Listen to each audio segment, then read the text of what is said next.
people can hear. All right, that is the tink. All praise be to the Most High. Once again, giving thanks and praise for this day and this opportunity to come and share in this moment and reading of historical occurrences and getting a clearer picture on the narrative of slavery outside of the movies and things of that nature. So welcome. Thank you for joining us. This is the Lift Every Voice or the LEV Project. I realized after I did it that there's quite a few projects named either Lift Every Voice or the LEV Project. So you already know once you hear reading of the slave narratives, it's this particular project. And we are currently reading 50 Years in Chains. We're currently reading 50 Years in Chains, and that's the babies in the background. I was on the line with Sister Angel, and we were just speaking, and again, I encourage, feedback. Oh man, I'm sorry, I forgot to share this link here. I encourage feedback and conversation so that we can, be honest about how we're experiencing this experiences. For many of us, it's new, it's something that usually gets brushed over, especially in this month of February coming up. But this is something that it takes different people, different things to process. So I was just telling her that it's getting interesting. Like I said, I haven't read ahead, but the character is he's showing some signs to me. I don't want to be preemptive on my judgment of him, but he's definitely showing some signs. What do you think, sister? I'm agreeing with you. I appreciated what you said the last time. He didn't seem to really be resenting his experience, and he's acknowledging where he is and what's going on in each environment as if he didn't have much stake in him. So yeah, I find it very interesting. Yeah, he if you missed it, this is all recorded, so you can definitely check it out on the YouTube channel, Imuna Yisrael, and you can hear and we encourage, if you would like to read, feel free to do so. But so far we're looking, he really doesn't call his name, and we really don't have others calling his name, but according to the authorship on the book, we know it's Charles. And I don't even think I remember anybody ever really calling his name. And I think that's interesting also, that a lot of times in slavery, other things or descriptive negative characteristics are associated with the individual. But in this case, he gets a taste, a little bit of yesterday, he gets a taste of the big house. And this is where things seem to be taking a little bit of a turn.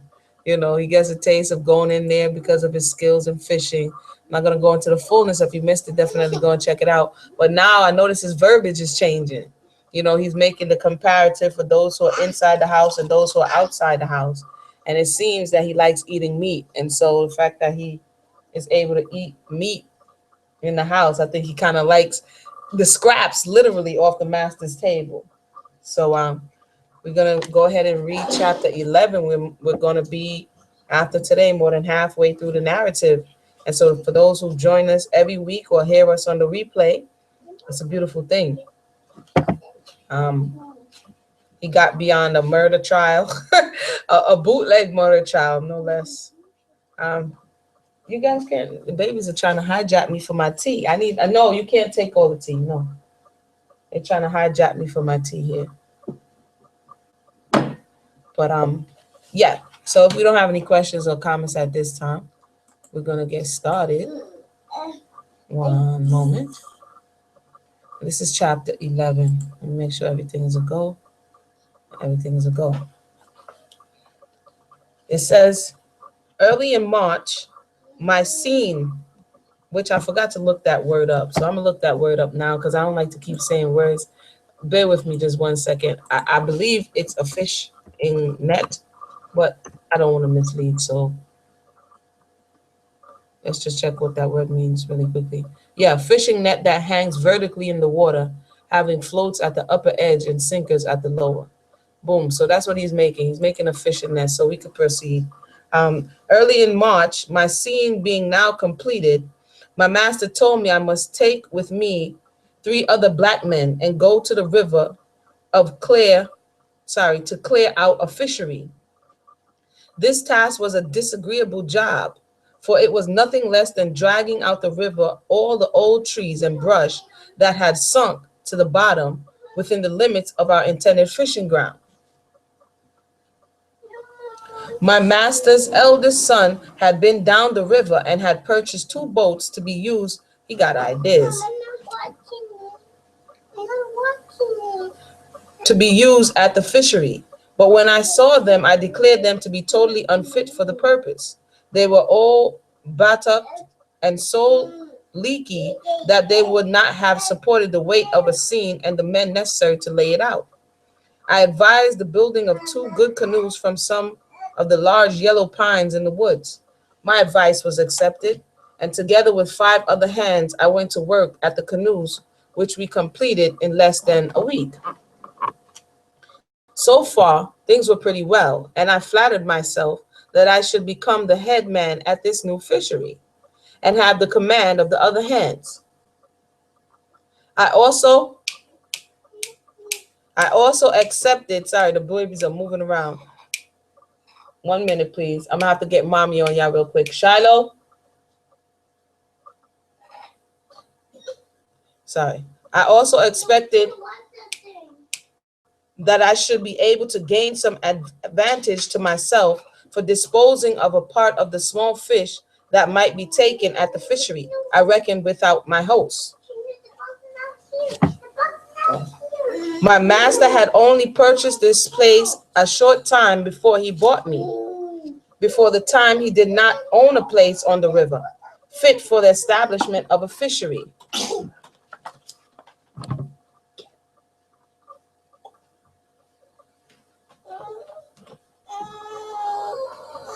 Salika, sorry.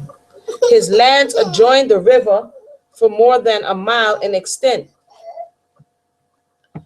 along its margin, but an impassable morass separated the channel of the river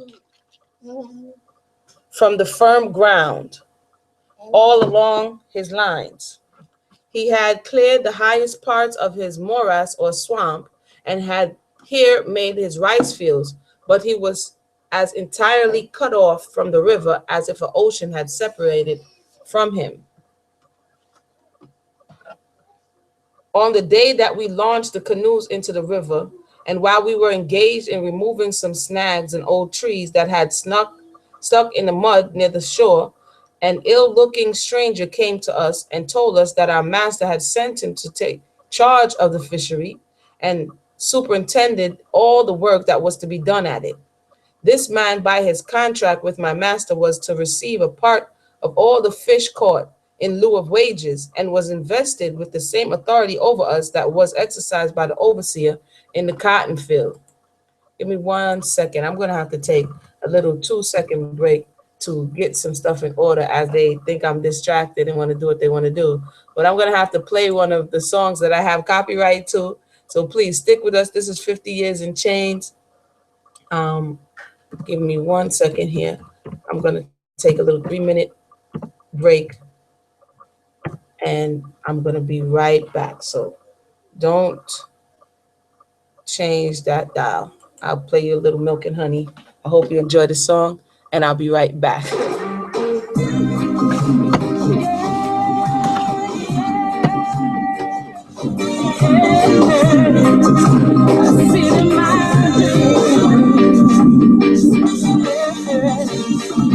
I see the land. Your word is my seed, cultivating new life within me. The fruit so sweet, so sweet. The milk it flows.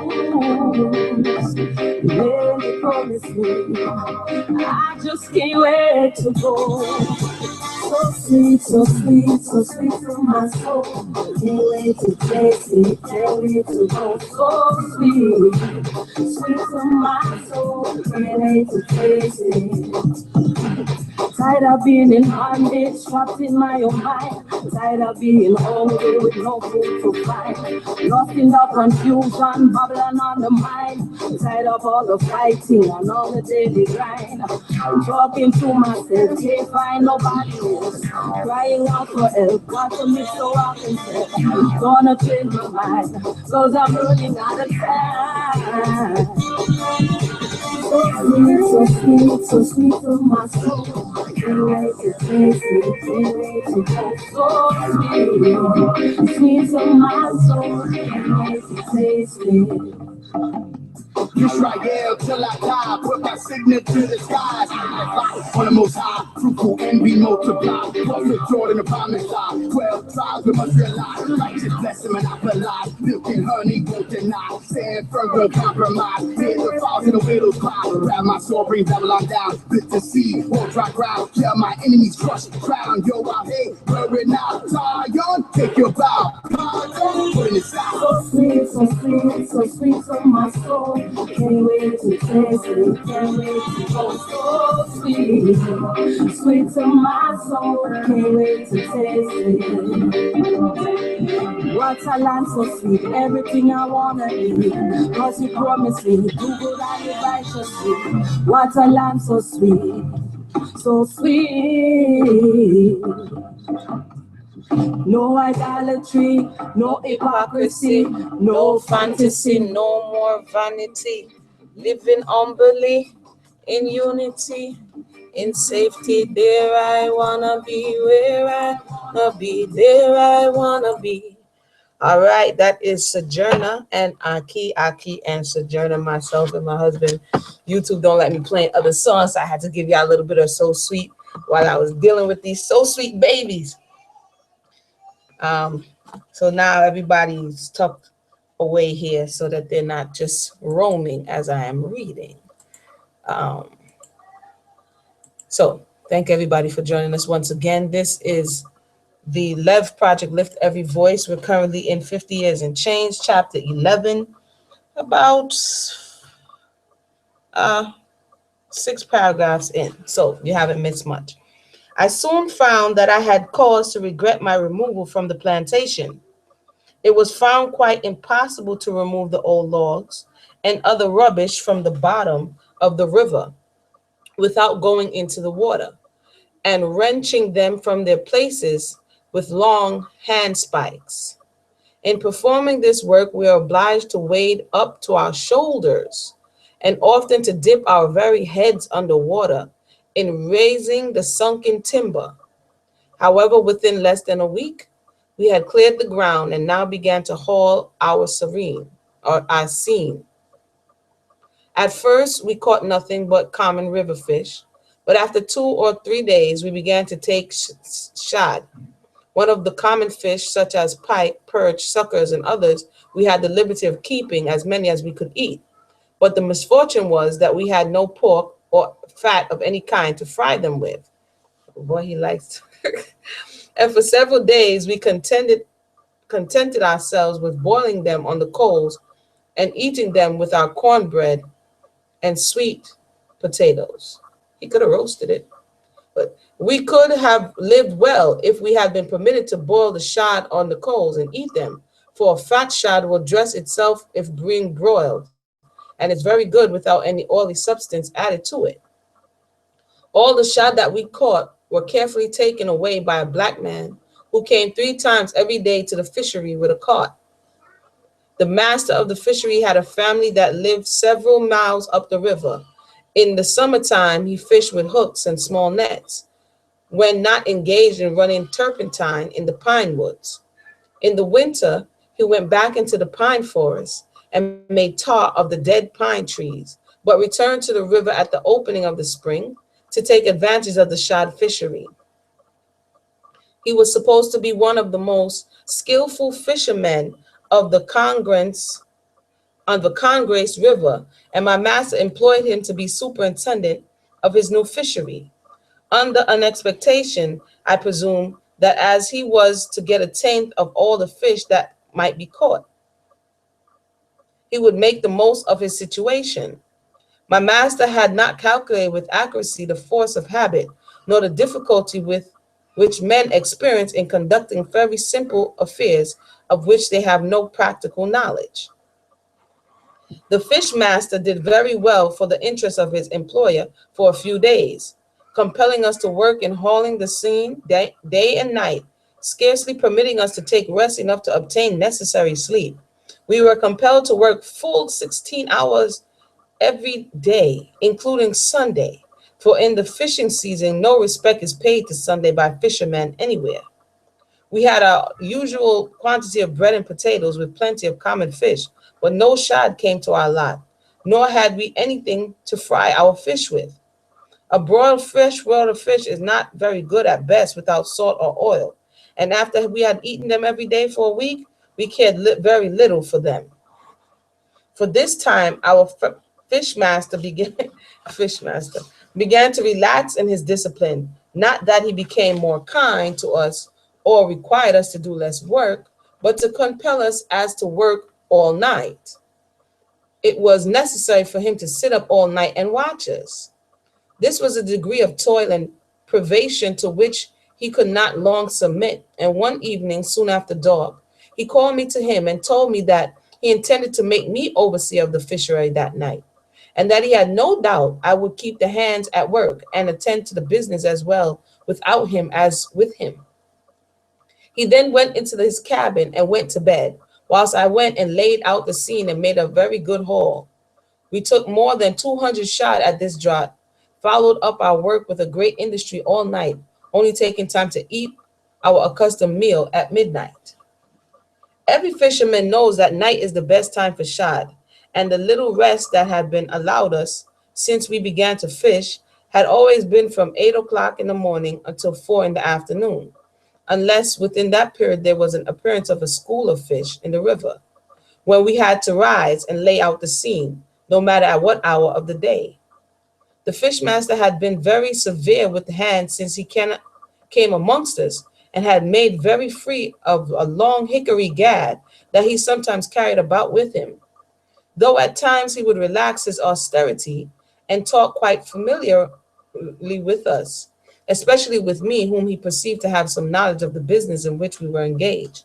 The truth was that this man knew nothing of fishing with a seine, and I had been obliged from the beginning to direct the operations of layout and drawing in the seine, though the master was always very loud and boisterous in giving his commands and directing us in what part of the river we should let down the seine.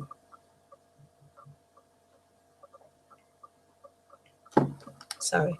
Having never been accustomed to regular work or to the pursuit of any constant course of personal application, the master was incapable of long continued exertion, and I feel certain that he could not have been prevailed upon the labor 12 hours each day for a year, if in turn he had been certain of receiving $10. Notwithstanding this, he was capable of rousing himself and of undergoing any degree of fatigue or privation for a short time, even for a few days. He had not been trained to habits of industry and could not bear the restraints of ununiform labor. He worked hard all night, the first night of my superintendence, and when the sun rose the next morning, the master had not risen from his bed, as it was now the usual time of dividing the fish. I called to him to come and see his business fairly done, but as he did not come down immediately to the landing, I proceeded to make the division myself in an equitable a manner as I could, giving, however, a full share of large fish to the master. When he came down to us and overlooked both the piles of fish, his own and that of my master, he was so well satisfied with what I had done that he said, if he had known that I would do so well for him, he would not have risen. I was glad to hear this, as it led me to hope that I should be able to induce him to stay in his cabin during the greater part of the time, to do which I was well assured he felt disposed. When the night came, the master again told me he should go to bed, not being well, and desired me to do as I had done the night before. This night we cooked as many shad as we could all eat, but were very careful to carry far out into the river the scales and entrails of the stolen fish. In the morning I made a division of the fish before I called the master, and then went and asked him to come and see what I had done. He was again well pleased, and now proposed to us all that if we would not let the affair be known to our master, he would leave us to the fishery at night according to our discretion. Oh boy, they're scheming now. To this proposal we all readily agreed, and I received authority to keep the other hands at work until the master would go and get his breakfast. I had now accomplished the object that I had held very near my heart since we began to fish at this place. For those who just joined us, we are in chapter 11 of 50 Years in Chains. So welcome. And if you have any questions, feel free to let us know as we proceed.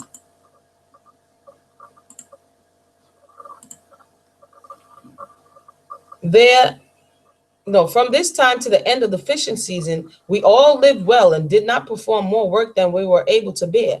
I was in no fear of being punished by the fishmaster, for he was now at least as much in my power as I was in his. For if my master had known the agreement that he made with us for the purpose of enabling himself to sleep all night in his cabin, he would have been deprived of his situation and all the profits of his share of the fishery. There never can be any affinity of feeling between master and slave, except in some few isolated cases where the master has treated his slave in such a manner as to have excited in him strong feelings of gratitude, or where the slave entertains apprehensions that by the death of his master or by being separated from him in any other way, he may fall under the power of a more tyrannical ruler, or may in some shape be worsened by the change. I was never acquainted with a slave who believed that he violated any rule of morality by appropriating to himself anything that belonged to his master, if it was necessary to his comfort. The master might call it theft and brand it with the name of crime, but the slave reasoned differently. When he took a portion of his master's goods to satisfy his hunger, keep himself warm, or to gratify his passion for luxurious enjoyment, but the slave took it differently when he took a portion of his master's goods to satisfy his hunger, keep himself warm, or to gratify his passion for luxurious enjoyment. The slave sees his masters residing in a spacious mansion, riding in a fine carriage, and dressed in costly clothes, and attributes the possession of all these enjoyments to his own labor, whilst he who is the cause of such much gratification and pleasure to another is himself deprived of even the necessary accommodations of human life. Ignorant men do not and cannot reason logically, and in tracing things from cause to effect, the slave attributes all that he sees in the possession of his master to his own toil, without taking the trouble to examine how far the skill, judgment, and economy of his master may have contributed to the accumulation of wealth by which his residence is surrounded. There is, in fact, a mutual dependence. Here we go. There is, in fact, a mutual dependence between the master and his slave. The former could not acquire anything without the labor of the latter, and the latter would always remain in poverty without the judgment of the former in directing labor to a definite and profitable result. Very interesting. I got to mark that one for later reference. I got to find my pen. For those who have just joined us, we are reading 50 Years in Chains. After I had obtained the virtual command of the fishery, I was careful to awaken the master every morning at sunrise, that he might be present when the division of fish was made, and when the morning cart arrived, that the carter might not report to my master that the fisherman master was in bed. I had now become interested in preserving the good opinion of my master in the favor of his agent. Since my arrival in Carolina, I had never enjoyed a full meal of what is up with him in this bacon, man? I had never enjoyed a full meal of bacon, and now determined it, if possible, to procure such a supply of that luxury as would enable me and all my fellow slaves at the fishery to regale ourselves at pleasure. At this season of the year, boats frequently passed up the river laden with merchandise. Sorry, boots, I said. At this season of the year, he keep throwing me with his love of this pork. At this season of the year, boats frequently passed up the river, laden with merchandise and goods of various kinds, among which we were generally large quantities of salt, intended for curing fish, and for other purposes of the plantation. These boats also carried bacon and salt pork up the river for sale, but as they never moved at night, confined their navigation to daylight, and as none of them had hitherto stopped near our landing, we had not met with an opportunity of entering into traffic with any of the boat masters. We were not always to be so unfortunate. We were not, yeah, that's what he said. We were not always to be so unfortunate. One evening in the second week of the fishing season, a large keel boat was seen working up the river about sundown, and shortly after came to from for the night on the opposite side of the river, directly against our landing. We had at the fishery a small canoe called a punt, about 12 feet long. And when we went to lay out the scene for the first haul after night, I attached the punt to the side of the canoe. And when we had fishing letting down the scene, I left the other hands to work it toward the shore and ran over to the punt to the near boat, keel boat. Upon inquiring of the captain if he had any bacon that he would exchange for shad, he said he had a little, but as the risk he would run in dealing with the slave was great, I must expect to pay him more than the usual price. He at length proposed to give me 100 pounds of bacon for 300 shad. This was at least twice as much as the bacon was worth, but he did not bargain as men generally do, where half of the bargain is on each side. For her, here the captain of the Neil boat seemed to settle the terms of the both for both parties. Sorry. Let me read that again. This was at least twice as much as the bacon for was worth, but we did not bargain as men generally do, where half of the bargain is on each side.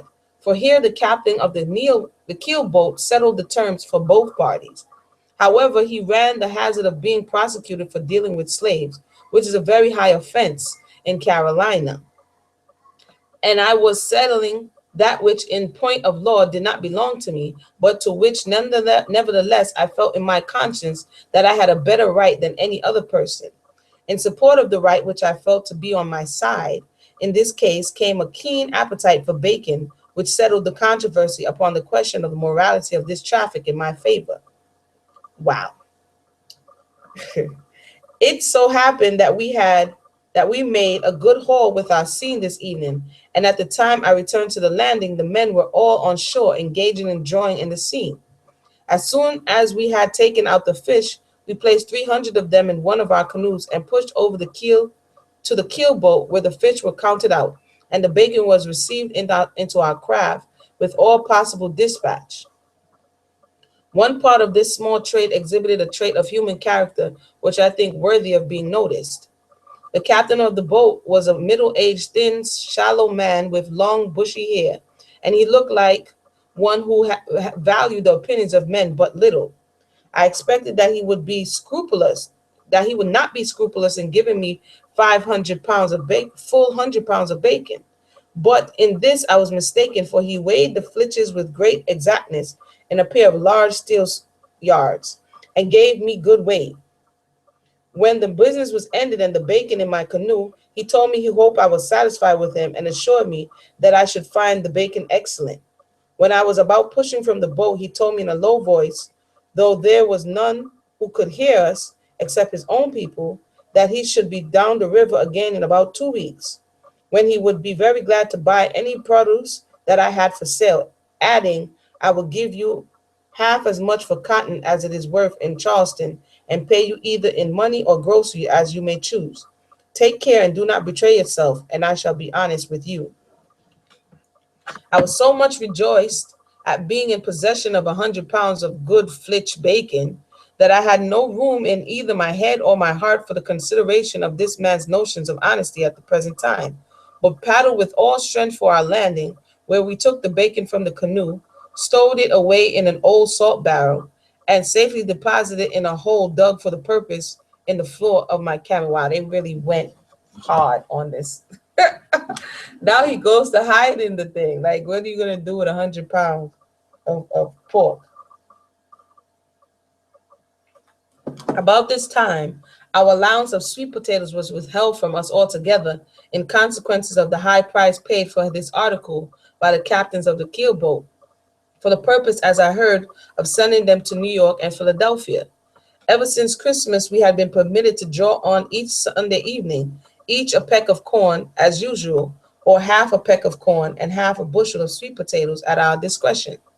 The half a peck of corn and half a bushel of potatoes was worth more than a peck of corn, but potatoes were so abundant this year that they were of little value, and the saving of corn was an object worth attending to by a large planter.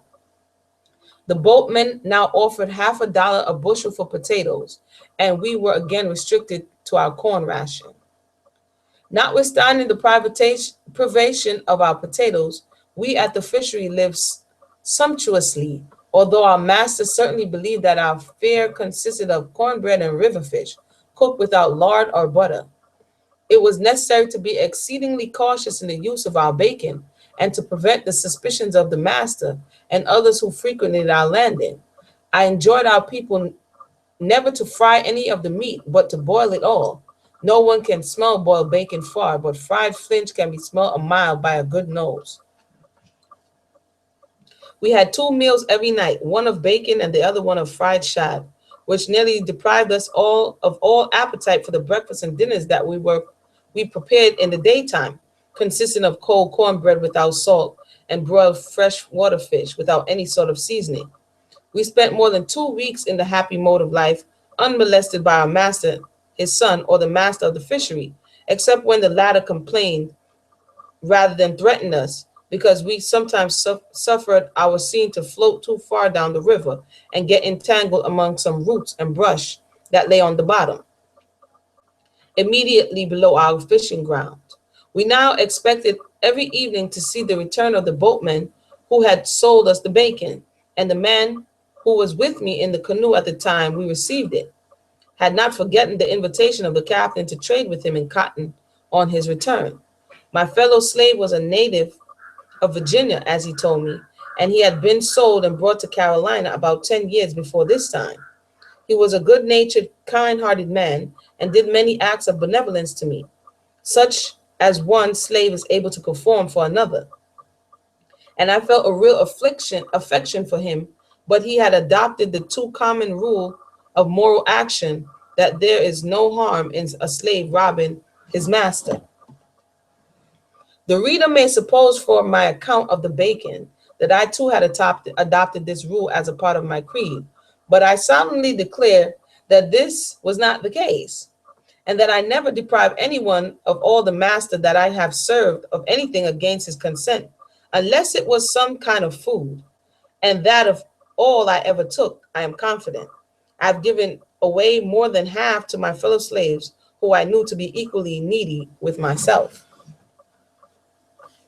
The man who had been with me at the keel boat told me one day that he had laid a plan by which we could get $30 or $40 if I would join him in the execution of his project.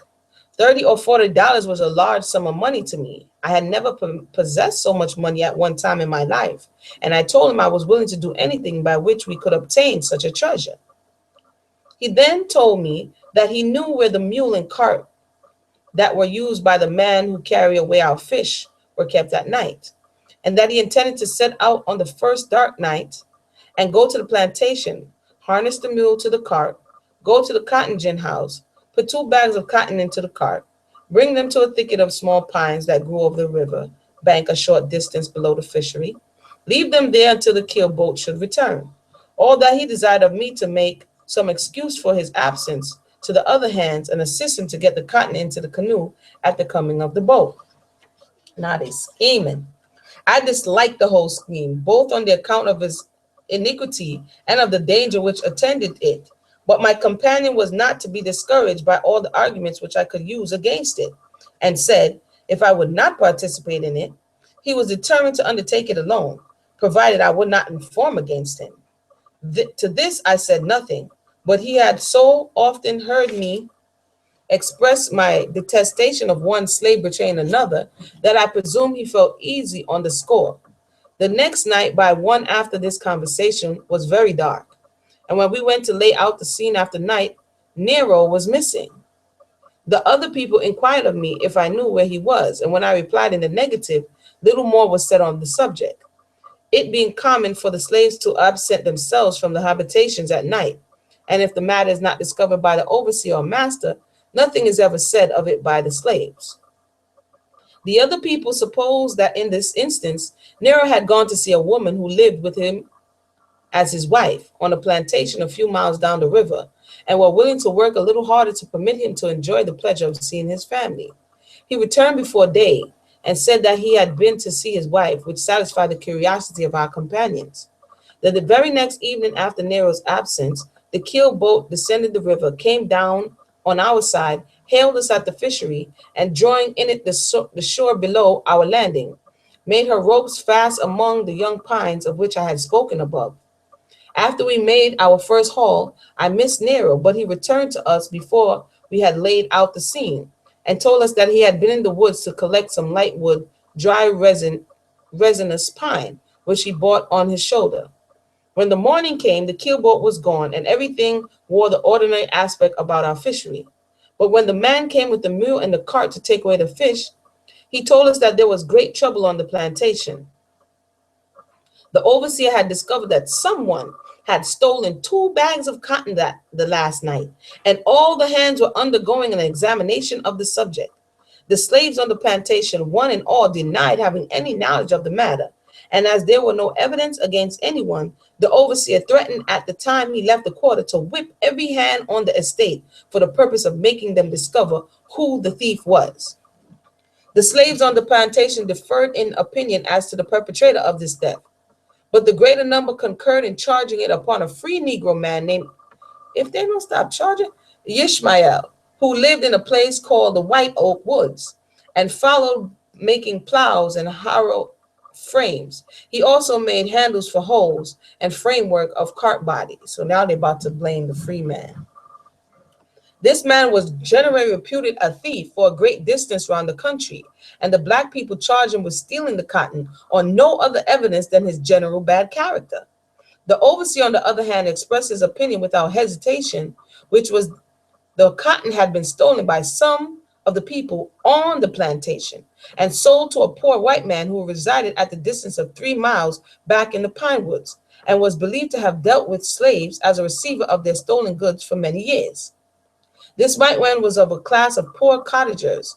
The house or cabin in which he resided was built on small poles of the yellow pine, with the bark remaining on them.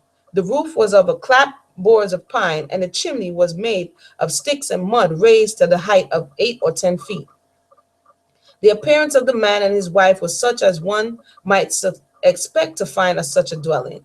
The lowest poverty had through life been the companion of these poor people, of which their clay complexions, haggard features, and tattered garments gave the strongest proof. It appeared to me that the state of destitution in which these people lived afforded very convincing evidence that they were not in possession of the proceeds of stealing goods of any person. I had often been at the cabin of this man in my trapping expeditions the previous autumn and winter, and I believe the overseer regarded the circumstance that black people often call at his house as conclusive evidence that he held criminal intercourse with them. However this might be, the overseer determined to search the premises of the harmless forester, whom he resolved beforehand to treat as a guilty man. Talk about jump to conclusions. It being known that I was well acquainted with the woods of the neighborhood of the cabin, I was sent for to leave the fishery and come to assist in making a search for the lost bags of cotton. Perhaps it was also believed that I was in secrets of the suspect's house. It was not thought prudent to trust any of the hands on the plantation in making the intended search, as they were considered the principal thieves, whilst we of the fishery, against whom no suspicion had risen, were required to give our assistance in ferreting out the perpetrators of an offense of the highest grade that can be committed by a slave on a cotton estate. Before leaving the fishery, I advised the master to be very careful not to let the overseer or my master know that he had left us manage the fishery at night by ourselves, since as theft had been committed, it might possibly be charged upon him if we were known that he had allowed us so much liberty.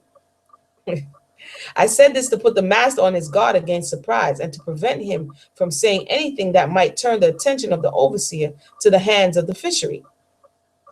For I knew that if punishment were to fall amongst us, it would be quite as likely to reach the innocent as the guilty. Besides, I was innocent of the bags of cotton. I was guilty of the bacon, and however I might make distinctions between the moral turpitude of 2 cases, Right. I knew that if discovered, they would both be treated alike. Ain't nothing different between the two. He is bugging out. But let me continue. For those who just joined us, we're leaving 50 years in chains. We're just seeing interesting the way the mind works, how we make other people's crimes more greater than our own. Very interesting. When I arrived at the quarter, whether I repaired in obedience to the orders I received, I found the overseer with my master's eldest son and a young white man who had been employed to repair the cotton gin waiting for me. I observed when I came near the overseer that he looked at me very attentively and afterwards called my young master aside and spoke to him in a tone of voice too low to be heard by me. The white gentleman then mounted their horse and set off by the road for the cabin of the white man. I had orders to take a short route through the woods and across a swamp by which I could reach the cabin as soon as the overseer. The attentive examination that the overseer had given me caused me to feel uneasy, although I could not divine the case of his scrutiny, nor the subject of his short conversation between him and my young master. By traveling at a rapid pace, I arrived at the cabin of the suspected man before the gentleman, but thought it prudent not to approach it before they came up, lest it might be imagined that I had gone in to give information to the occupants of the danger that threatened them. Here I had a hard struggle with my conscience, which seemed to say to me that I ought at once to disclose all I knew concerning the lost bags of cotton, or the purpose of saving these poor people. Really? Sorry, or the purpose of saving these poor people from the terror that they must necessarily feel at the sight of those who are coming to accuse them of a great crime, perhaps for the afflictions and sufferings attendant upon a prosecution in a court of justice. These reflections were cut short by the arrival of the party of gentlemen who passed me where I sat at the side of the path with no other notice than a simple command of the overseer to come on. I followed them into the cabin where we found the man and his wife with two little children eating roasted potatoes. The overseer saluted his family by telling them that we had come to search the house for the stolen cotton. Sorry, let me just continue. That it was well known that he had long been dealing with Negroes and that they were now determined to bring him to punishment. I was then ordered to tear up the floor of the cabin, whilst the overseer mounted into the loft. I found nothing under the floor, and the overseer had no better success above. The wife was then advised to confess where her husband had concealed the cotton, to save herself from being brought in as a party to the affair. But this poor woman protested with tears that they were totally ignorant of the whole matter. Whilst the wife was interrogated, the father stood without his own door, trembling with fear, but as I could perceive, indignant with rage.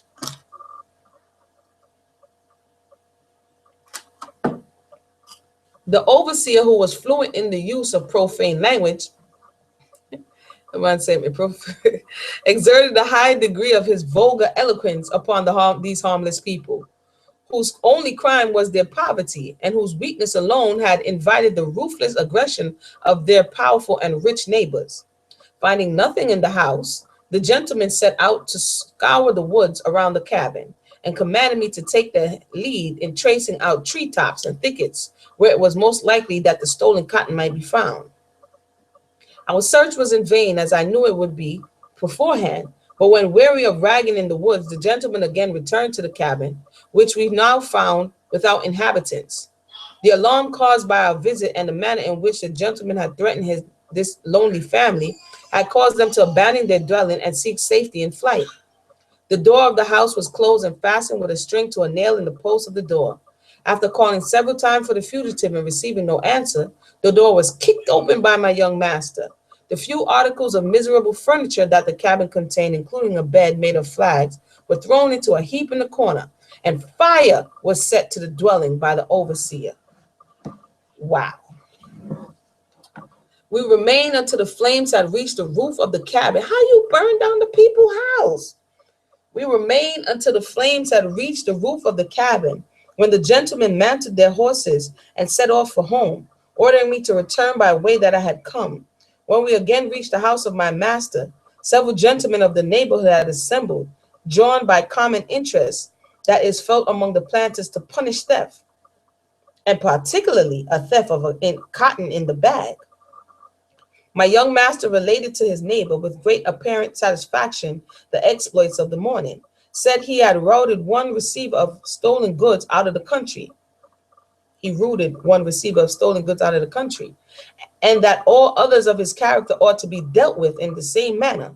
In this opinion, all the gentlemen present concurred, and after much conversation on the subject, it was agreed to call a general meeting for the purpose of devising the best, surest, and most peaceful method of removing from the country the many white men who, residing in the district without property or without interest in preserving the morals of the slaves, were believed to carry on an unlawful and criminal traffic with the Negroes, to the great injury of the planters in general, and of masters of slaves who dealt with offenders in particular.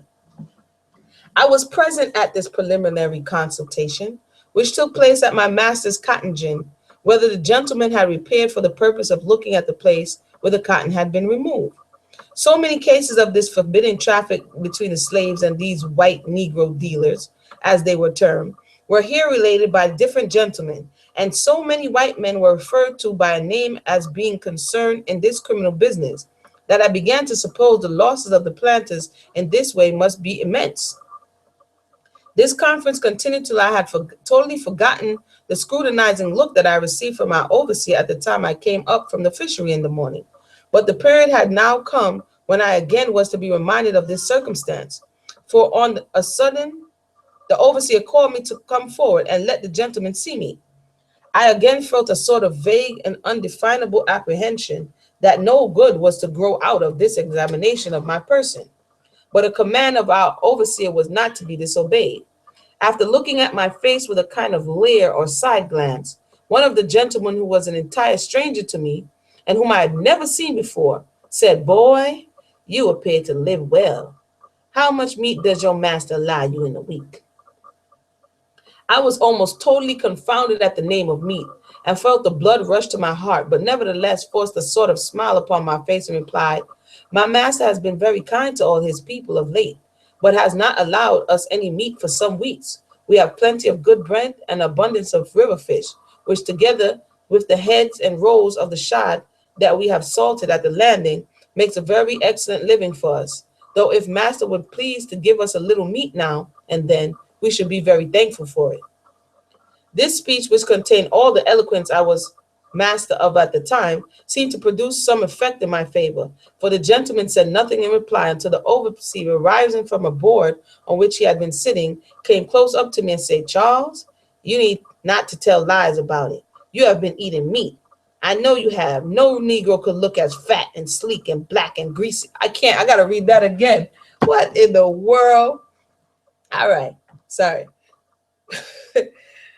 Until the overseer, rising from a board on which he had been sitting, came close up to me and said, "Charles, you need not tell lies about it.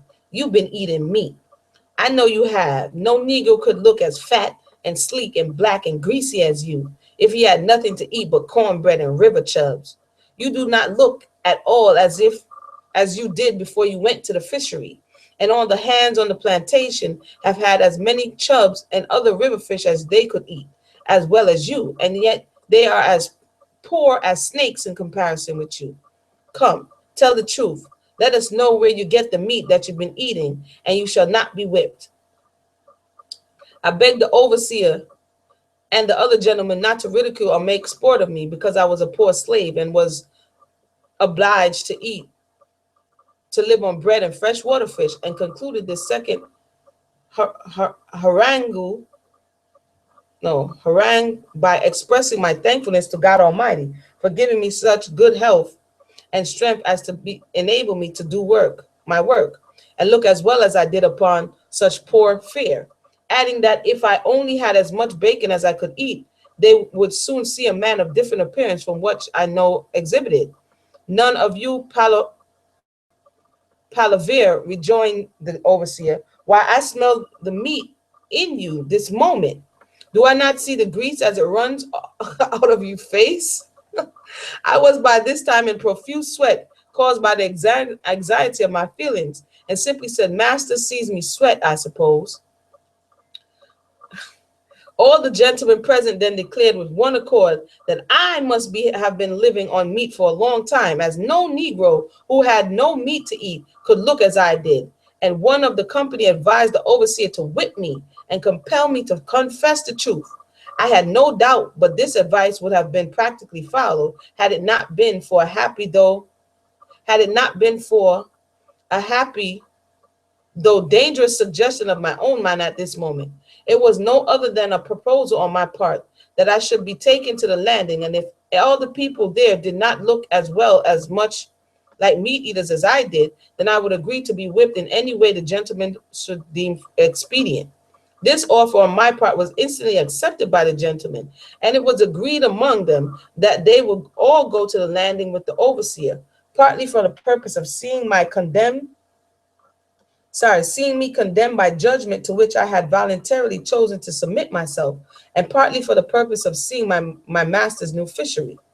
We were quickly at the landing through 4 miles distance, and I now felt confident that I should escape the dangers that beset me, provided the master of the fishery did not betray his own negligence and lead himself as well as others into new troubles. Though on foot, I was at the landing as soon as the gentleman, and was first to announce to the master the feats we had performed in the course of a day, adding with great emphasis and even confidence in my manner. You know, Master Fish, Master Fish Master, Master Fish Master, come on. Whether we had any meat to eat here or not, if we had meat here, would not you see it? You have been up with us every night and know that we have not been allowed to take even shod, let alone having meat to eat. The fish master supported me in all I said, declared we had been good boys and had worked night and day of his certain knowledge, as if he had been with us all night and every night since we began to fish, that he had not allowed us to eat anything but freshwater fish and the heads and rolls of the shad that was salted in the landing. As to meat, he said he was willing to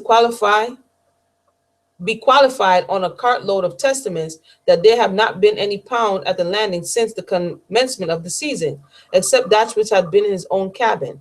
I had now acquired confidence and desired the gentleman to look at Nero and the other hands, all of whom has as much the appearance of bacon eaters as myself. This was the truth, especially with regard to one of the men who was much fatter than I was.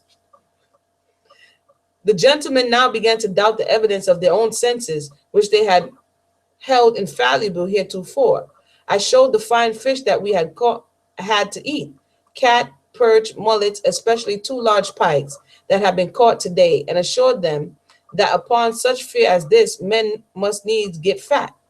I now perceived that victory was with me for once. All the gentlemen faltered and hesitated and began to talk of other fears, except the overseer, who still ran about the landing, swearing and scratching his head, and saying it was strange that we were so fat, whilst the hands on the plantation were as lean as sandhill cranes. He was obliged to give the affair over. He was no longer supported by my young master and his companions, all of whom congratulated themselves upon a discovery so useful and valuable to the planting interest, and all determined to provide as soon as possible a proper supply of fresh river fish for their hands. Last paragraph. The 2 bales of cotton were never once named, and I suppose were not thought of by the gentleman when at the landing, and this was well for Nero, for such was the consternation and terror into which he was thrown by the presence of the gentlemen, and their inquiries concerning our eating of meat, that the sweat rolled off of him like rain from the plant never wet. His countenance was wild and haggard, and his knees shook like wooden spring of a wheat fan. I believe that if they had charged him at once with stealing the cotton, he would have confessed. Again, I believe that if they had charged him at once with stealing the cotton, he would have confessed the deed. That is the end of chapter 11 of this thing is getting more interesting. I mean, I know everybody's at different places in their mind, but I'm just really taking a look at the dynamic. If you have anything to say, I know my Ima, who might be on the phone, was asking, how do you make comments? I think it's not where you usually would make comments on this video or put it in the live chat section. It should be on the side of the video. The side of the video should allow you to make comments because I enabled it. So if you have any comments or if you're on the line and you would like to share at this time, feel free to do so. Let me see. I'm going to go on my thing and see if I can see here. Anyone on the line would like to comment on chapter 11, the whole ordeal?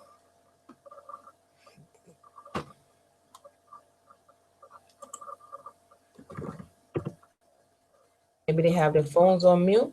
Does anyone on the line would like to comment on this ordeal? I mean, I think it's just interesting how he's rationalizing. I like to look at human nature, so to say.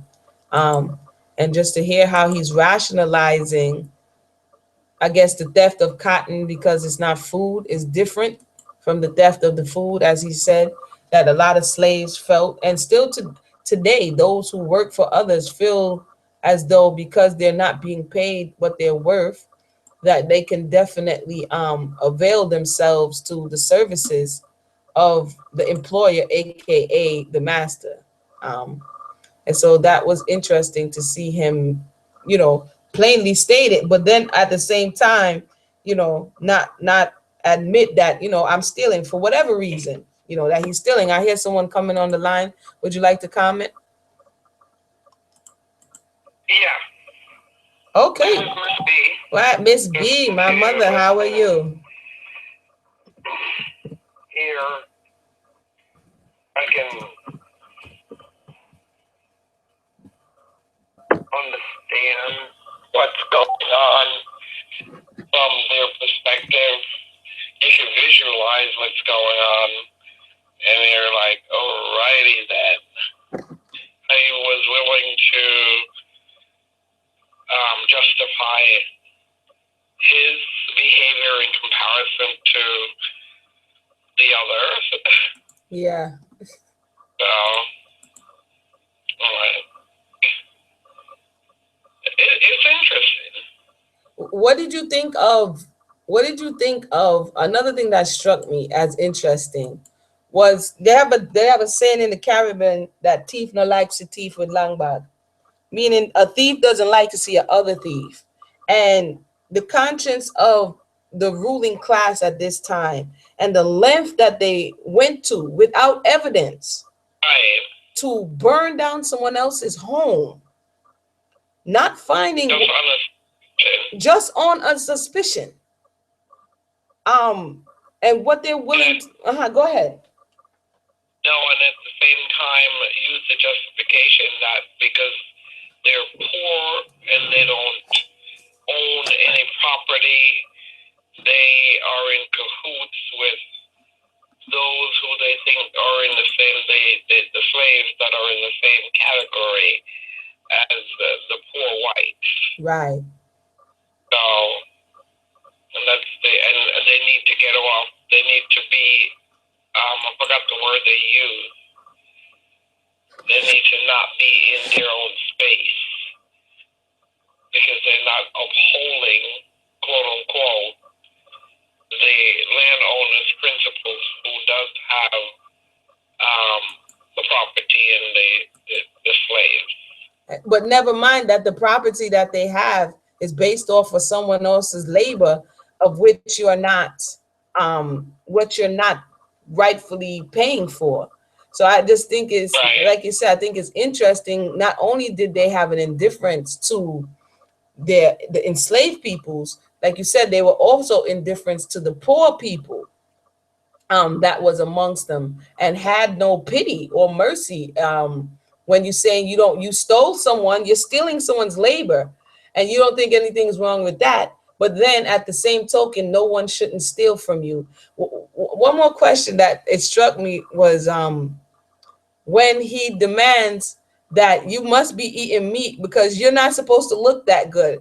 You're not supposed to, you look kind of fat. You look kind of, chunky there. And I don't usually keep my slaves that well fed. I think that was telling. Yeah, but I think he was surprised at that because he changed his diet, even though he still eat the pork. But he was getting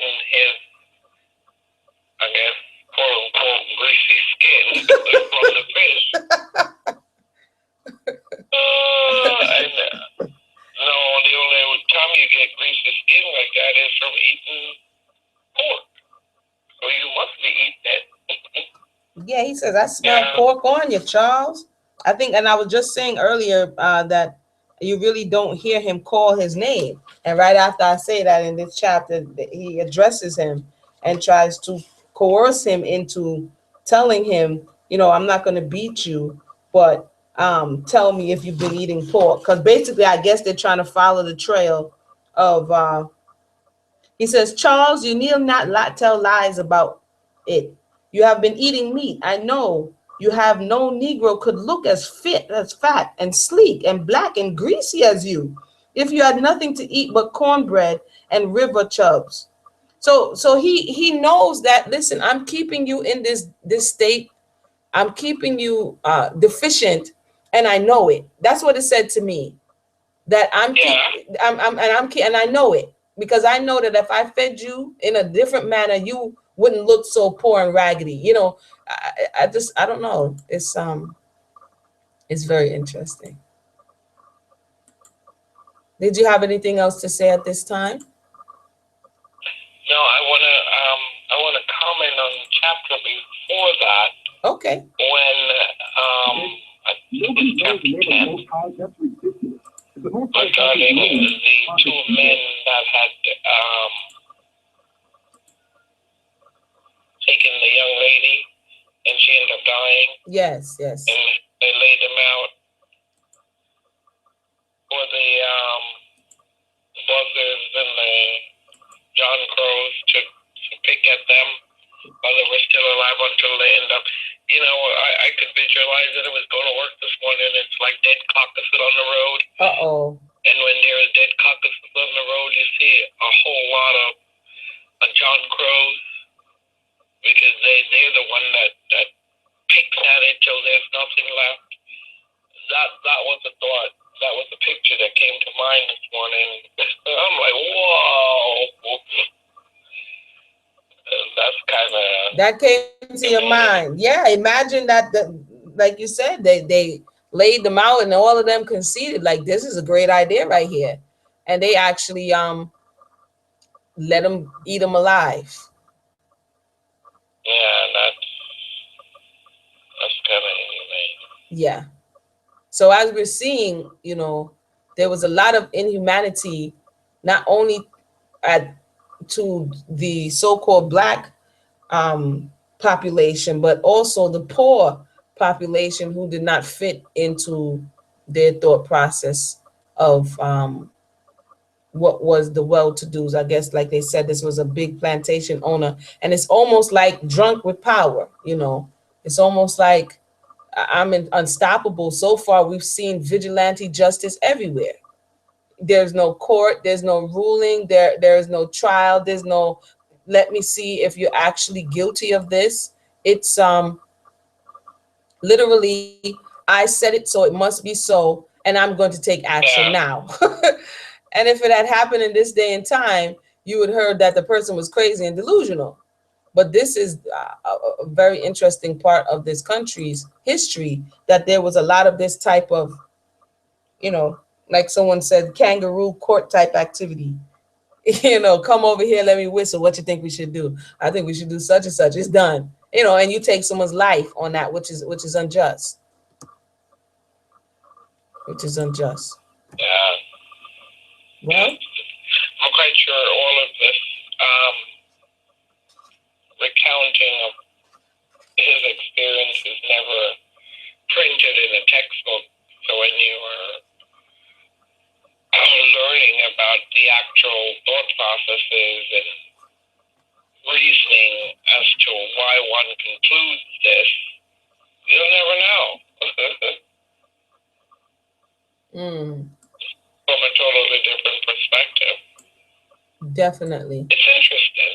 It's very interesting. It sheds light for me. So I hope for those who may be watching this, listening to it on replay, to go ahead and, you know, it's a good thing for whatever you want to study. Like I said, everybody's at a different place. I'm studying it for historical value, for personal value, as well as to understand the mindset of our people. And we can kind of understand where, like I see often, people are not understanding, like right now they're boycotting what's be the Oscars, and people are asking the question, why do you need their approval? But as we're seeing, even in the situation of Charles needed in his mind the approval because the master is the one who held the resources.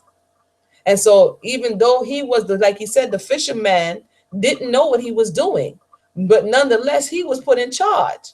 So much so till then, when he found, like, you know what, I could just leave them in charge and take the credit. Sounds familiar. He started to do that. But that, it's to show that in this day and age, that relationship, and that's what stood out to me. I had to outline that when he spoke about the relationship between the master and the servant, and the servant and the master. And even in this day, they may not be a master where they're locking you down, but if you go to their work, you're kind of like a freedman who hires their time out. It's the same characters, it's the same game. And to understand that, you have to be accountable. You have to call your boss and tell them why you can't come in. You have to account for where you are. It's the same kind of system. The only thing is they can't outright, beat you, but they can threaten you with losing your job. So we can see a lot of similarities that has carried over even on to today.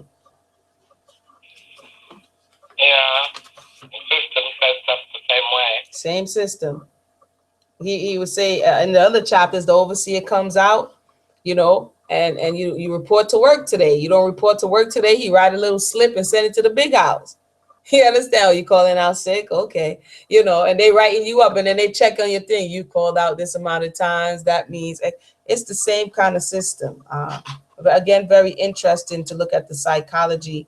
He to me, in the last chapter, he kind of had hopes of being in the big house, but now he said that it was worse going out fishing.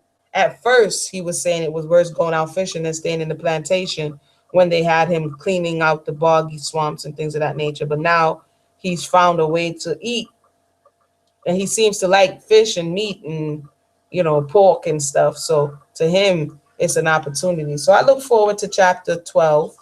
I thank everyone for joining us once again. Like I said, if anyone wants to read, if you have any questions or comments, feel free to lift your voice and let them be heard. Understandable if you're just letting it all sink in. If you just came in and missed it, this was a live transmission, but in a few minutes, it shall be ready for the replay. And definitely let us know how you are faring. It's not as bad as in the very initial. Once you get over that hump and you're able to see the character in a 3D dimension and understand that every aspect of their life wasn't just pain, then you can get beyond that and kind of get and extract from the story, hopefully some kind of elements that can aid in your own healing journey, as well as that what you can share with your family and your friends. So thank you once again. Miss B, did you have anything else to say? No, I will continue to listen. Thank you so much for tuning in. Read ahead. Yeah, it's discipline. Like, no, I can't read ahead, because it's really, you really want to see. It's kind of like a little bit of a thriller. It definitely is action packed. So until next time, he's always having close brushes with, well, chapter before it was death. Now if they would have walked up, and if he didn't have that overseer, if he didn't have something over the master of the fisher, they might have digged up the place, but they were able to detract really well because he had the European to stop that inquiry, to say, no, they haven't been anywhere. So, in their mind, it can't possibly be them. And since everybody was eating the stolen pork, then everybody looked fat. So that's kind of wild. But join us, well, tomorrow. If we do it tomorrow, I'm gonna have to do it earlier than this time. So I'll definitely give everybody an update what time. Tomorrow is Take Time to Heal. The number is in this, the same calling number, if you would like to join and even have a discussion on what we're speaking about. And then if we do read tomorrow, it will be a little bit earlier than 9 o'clock. But nonetheless, let us know how you enjoyed it. And once again, everybody have a blessed night.